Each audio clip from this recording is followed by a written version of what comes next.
السلام عليكم ورحمة الله وبركاته. الحمد لله نحمده ونستعينه ونستغفره ونؤمن به ونتوكل عليه ونعوذ بالله من شرور أنفسنا وسيئات أعمالنا من يهدي الله فلا مضل له ومن يضلل فلا هادي له وأشهد أن لا إله إلا الله وحده لا شريك له وأشهد أن محمدا عبده ورسوله أما بعد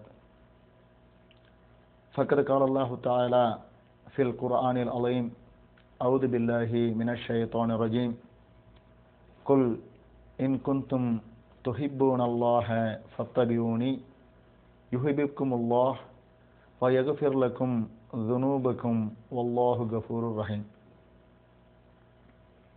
வணக்கத்திற்குரிய ஒரே இறைவனால் சிறப்பிக்கப்பட்டுள்ள முஸ்லிம் சகோதர சகோதரிகளே, அந்த வல்லநாயனின் பேரருளால் அவனுடைய மார்க்கத்தை விளங்கக்கூடிய ஒரு நிகழ்ச்சியை நாம் இங்கு பார்த்து கொண்டிருக்கிறோம். இந்த நிகழ்ச்சியிலே இஸ்லாத்துடைய அடிப்படை விஷயங்களில் ஒன்றான முஸ்லிம்களும் பிற மக்களும் அதிகமாக விளங்கிக் கொள்ளக்கூடிய ஒரு செய்தியான ரிசாலத் என்ற அந்த தூதுத்துவத்துடைய அவசியத்தை நாம் ஓரளவு தெரிந்து கொள்ளப் போகிறோம்.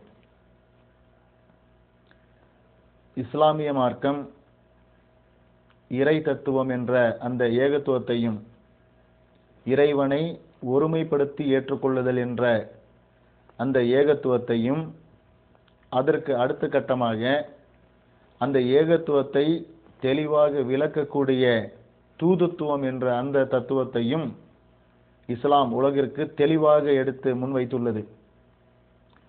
இஸ்லாமிய மார்க்கம் அல்லாத பிற மார்க்கங்களுக்கும் இஸ்லாமிய மார்க்கத்திற்கும் உள்ள பல்வேறு வித்தியாசங்களில் முக்கியமான வித்தியாசம் இந்த தூதுத்துவம் என்ற இந்த வித்தியாசத்தை நாம் குறிப்பிடலாம். பிற மதங்களில் நீங்கள் பார்த்தீர்கள் என்றால் அங்கு இருக்கக்கூடிய ஆன்மீகவாதிகள் கடவுளிடமிருந்து செய்தியை பிறருக்கு, கடவுளுடைய செய்தியை பிறருக்கு சொல்லக்கூடியவர்கள், கடவுளை நோக்கி மக்களை அழைக்கக்கூடியவர்கள், இவர்கள் அனைவருமே அல்லது அவர்கள் பெரும்பாலோர் தங்களை பற்றி எப்படி குறிப்பிட்டுக் கொள்கிறார்கள் என்றால், தாங்கள் கடவுளுடைய அவதாரம், கடவுளின் அவதாரமாகத்தான் பிற மதத்துடைய ஆன்மீக தலைவர்கள் தங்களை குறிப்பிட்டுக் கொண்டிருப்பதை நாம் பார்க்கிறோம். ஆரம்ப காலங்களிலும் சரி, நடப்பு காலங்களில் கூட சாமியார்கள் என்ற பெயர்களிலே பல சாமியார்கள் உலா வருவதற்கு இந்த அவதாரம் என்பது ஒரு காரணமாக ஆகிவிடுகிறது.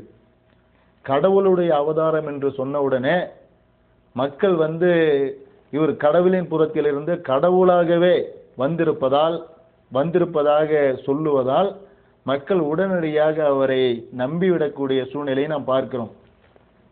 இதன் காரணமாக போலி சாமியார்கள் அதிகமாக உருவாகி இருப்பதையும், அந்த போலி சாமியார்களிடம் சிக்கி கற்பை இழந்த பெண்கள், பொருளாதாரத்தை இழந்தவர்கள், சொத்து சுகத்தை இழந்தவர்கள் என்று இவர்களுடைய பட்டியல் மிக நீளமாக இருக்கிறது.